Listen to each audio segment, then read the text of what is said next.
आपण थोडक्यात अणुविषयी माहिती पहिल्यांदा बघूया आणि नंतर त्याच्यावरचे प्रश्न घेऊया.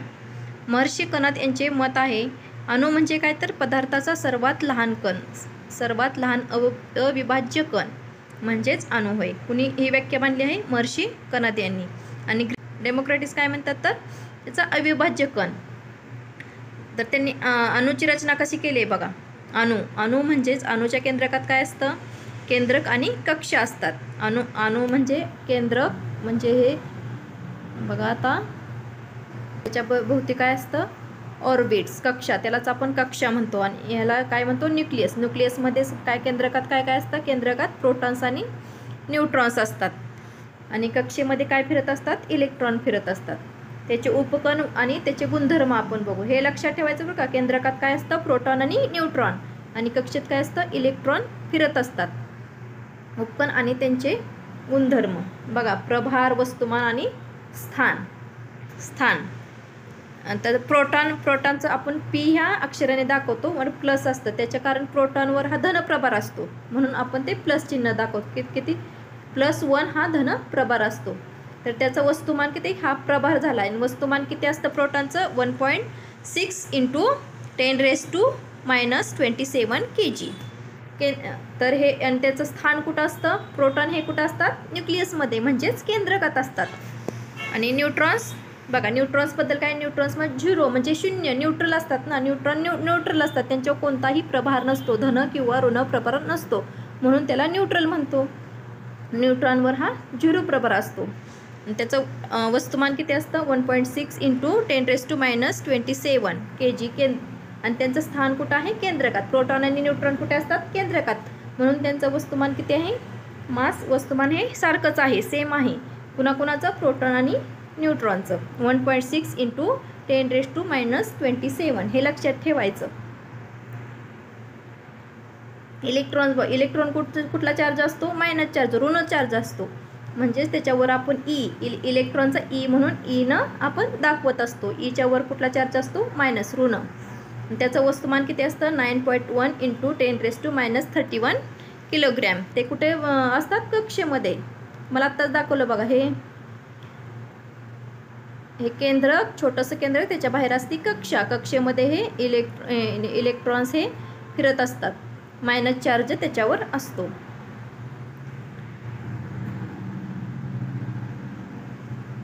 चला आपण बघूया पुढं. महत्त्वाचे वैशिष्ट्ये कोणत्याही अणूमध्ये. आता आपण याचे अणूचे वैशिष्ट्य बघूया. काही वैशिष्ट्ये दिले आहेत ते तुम्ही लक्षात ठेवा. त्याच्यावरून तुम्हाला अणू टॉपिक हा संपूर्ण समजून जाईल. अणूचे वैशिष्ट्ये. कोणत्याही अणूमध्ये प्रोटॉनची संख्या = इलेक्ट्रॉनची संख्या. त्यामुळे अणू तटस्थ न्यूट्रल असतो. म्हणजे जेवढे प्रोटॉनची संख्या असते तेवढीच इलेक्ट्रॉनची संख्या असते. त्यामुळं हा अणू काय असतो? तटस्थ असतो, न्यूट्रल असतो. जर आपलं बॅलन्स झालं तर ते बॅलन्स केला तर आपण दोन्ही पण तराजूचे कसं बॅलन्स केला तर त्याचं कसं दोन्हीत पण सारखं वजन ठेवलं तर ते कसं बॅलन्स राहतं ना, तसंच ते न्यूट्रल असतात. त्याच्यामध्ये काहीच फरक पडत नाही. अणूचे बहुतांश वस्तुमान केंद्रकात एकवटलेले असते. बरोबर ना. त्याचं वस्तुमान हे कुठं असतं? केंद्रकामध्ये. बहुतांश वस्तुमान हे केंद्रकात एकवटलेलं असतं. तर इलेक्ट्रॉन्स कक्षेत सूर्याभोवती पृथ्वी जशी फिरते तसं फिरत असतात. इलेक्ट्रॉन्स कक्षेत काय असतं? आत काय आहे? न्यूक्लियस आहे. त्यामध्ये काय काय आहे?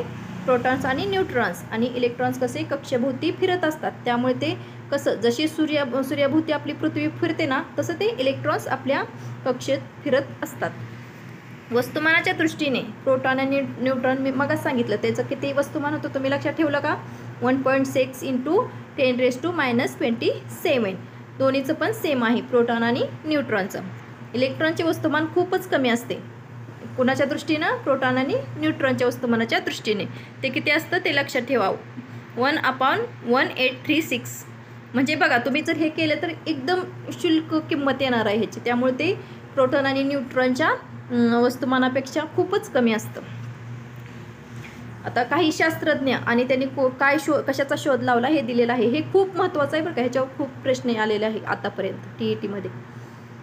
थॉम्सननी कशाचा शोध लावला? इलेक्ट्रॉनचा. आणि गोल्डस्टीननं प्रोटॉनचा. थॉम्सननं कोणाचा शोध लावला? इलेक्ट्रॉनचा. आणि गोल्डस्टीन प्रोटॉन. चार्डवर्क झाले, प्रिंटिंग मिस्टेक आहे तर चार्डविक पाहिजे तिथं. न्यूट्रॉनचा शोध लावला. रदरफोर्डनं कोणाचा लावला? केंद्रकाचा शोध लावला. चला आता आपण ह्याच्यावरची काय, आता आपण थोडीशी माहिती बघूली. आपण हा अणूचा पहिला पार्ट आहे, आपण दुसरा पार्ट हा नेक्स्ट लेक्चरमध्ये बघणार आहोत आणि ह्याच्यावरच आता प्रश्न आणलेले आहेत. तुम्ही बघू तुम्हाला प्रश्नांची उत्तर येतात का, तुम्ही तुमचं ज्ञान तपासा. बघा पहिला प्रश्न काय आहे, अणू म्हणजे काय? अणू म्हणजे आपण काय सांगितलं, महर्षी कणाद आणि कुणी अविभाज्य सांगितलं सर्वात लहान महर्षी कणाद यांनी काय व्याख्या मांडली होती, पदार्थाचा सर्वात लहान कण म्हणजेच अविभाज्य कण. त्याचं उत्तर काय, अणू म्हणजे काय, बी पदार्थाचा लहानतम कण. लहानतम कण म्हणजे सर्वात लहान कण. दुसरा प्रश्न आहे, अणूचा केंद्रबिंदू काय म्हणतात? अणूच्या केंद्रबिंदूला आपण काय म्हणतो? मी मगच सांगितलं, अणूच्या केंद्रबिंदूमध्ये कोण असतं? प्रोटॉन आणि न्यूट्रॉन. त्यालाच पूर्ण आपण दोन्हीला मिळून काय म्हणतो? न्यूक्लियस. तर ह्याचं उत्तर काय आहे? न्यूक्लियस. तुम्हाला उत्तर पण दिसत असतील, पण तुमचे तुम्हाला इथं लगेच तुम्ही सांगू शकता ना तुम्हाला काय येते उत्तर ते. अणूमध्ये ऋण आवेश कोणाकडे असतो? ऋण आवेश कधी आवेश येईल, कधी प्रभार येईल. तर अणूमध्ये ऋण प्रभार हा कोणाकडे असतो? तर कोणाकडे असतो ऋण प्रभार? तुम्ही आत्ता बघितलंच आहे. प्रभार हा प्रोटॉनकडे असतो आणि न्यूट्रॉनचा प्रभार हा न्यूट्रल असतो म्हणजे 0 असतो आणि इलेक्ट्रॉनचा प्रभार हा प्लस मायनस, इलेक्ट्रॉनचा प्रभार हा ऋण असतो. म्हणून हा अणूमध्ये ऋण आवेश कोणाकडे असतो? इलेक्ट्रॉनकडे. चला चौथा प्रश्न, अणूमध्ये धन आवेश कोणाकडे असतो? आत्ता सांगितलं धन आवेश हा प्रोटॉनकडे असतो. आणि न्यूट्रॉनचा शोध कोणी लावला? आता सांगा, न्यूट्रॉनचा शोध कोणी लावला? जेम्स चॅडविकने. आपली तिथं प्रिंटिंग मिस्टेक झाली होती, इथं बघा जेम्स चॅडविकने. इलेक्ट्रॉनचा शोध कोणी लावला? थॉम्सनने. जे थॉम्सन यांनी इलेक्ट्रॉनचा शोध लावला. अणूची संरचना प्रथम कोणी मांडली? अणूची संरचना ही प्रथम डाल्टन यांनी मांडली. बोहर यांच्या मते इलेक्ट्रॉन कुठे फिरतात? इलेक्ट्रॉन हे कक्षेमध्ये फिरत असतात. अणुक्रमांक कोणाच्या संख्येवर ठरतो? अणुक्रमांक हा प्रोटॉनच्या संख्येवर ठरतो. अणुभार कोणावर अवलंबून असतो? अणुभार हा प्रोटॉन व न्यूट्रॉनच्या संख्येवर अवलंबून असतो. हायड्रोजनचा अणुक्रमांक किती आहे? बघा आता ह्याच्यात आपण हे घेतलं नाही तरी पण हे तुम्हाला आलं पाहिजे. तुम्ही स्टडी थोडाफार तर केलाच असेल. आपण पुढच्या पार्टमध्ये त्यांच्या अणुअंक ते महत्त्वाचं ज्याचं लक्षात ठेवायचं आहे ते आपण घेणारच आहोत. त्यामुळे बघा हायड्रोजनचा अणुक्रमांक किती आहे? 1. अणूमधील सर्वात हलका कण कोणता? तर इलेक्ट्रॉन. प्रोटॉनच्या न्यूट्रॉनच्या तुलनेत तो सर्वात हलका आहे. त्याचं वस्तुमान आपण बघितलेलंच आहे, सर्वात लहान आहे, कमी आहे. रदरफोर्ड प्रयोगात कोणते कण वापरले? तर अल्फा कण वापरलेले आहेत. इलेक्ट्रॉनची कक्षा कोणत्या नावाने ओळखली जाते? इलेक्ट्रॉनची कक्षा ऊर्जा पातळी या नावाने ओळखली जाते. प्रोटॉनचा शोध कोणी लावला? प्रोटॉनचा शोध कोणी लावला सांगा? प्रोटॉनचा शोध चला प्रोटॉनचा शोध कोणी लावलेला? चॅडविकने. इलेक्ट्रॉनचा आवेश किती असतो? इलेक्ट्रॉनचा आवेश हा -1 असतो. न्यूट्रॉनचा आवेश किती असतो? न्यूट्रॉन 0. न्यूट्रॉन हे न्यूट्रल असतात. अणुक्रमांक 8 असलेला मूलद्रव्य कोणता? अणुक्रमांक 8 असलेला मूलद्रव्य ऑक्सिजन आहे. तुम्ही मला कमेंट करायचं आहे, नायट्रोजन, हायड्रोजन, कार्बन याचे अणुक्रमांक काय आहेत? इलेक्ट्रॉनचा वस्तुमान अंदाजे किती असते?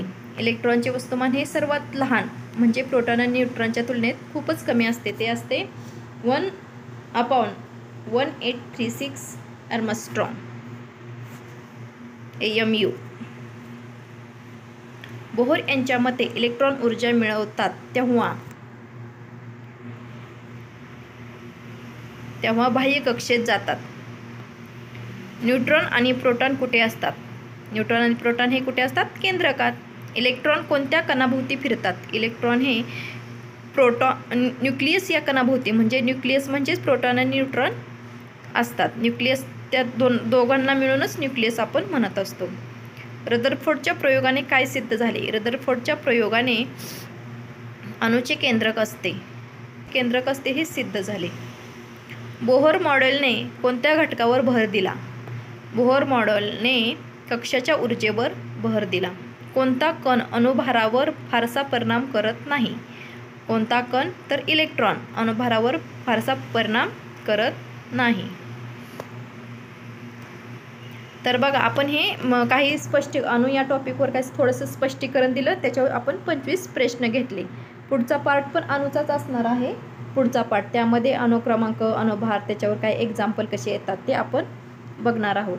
जाता जाता तुम्ही व्हिडिओला लाईक करा, शेअर करा आणि कमेंट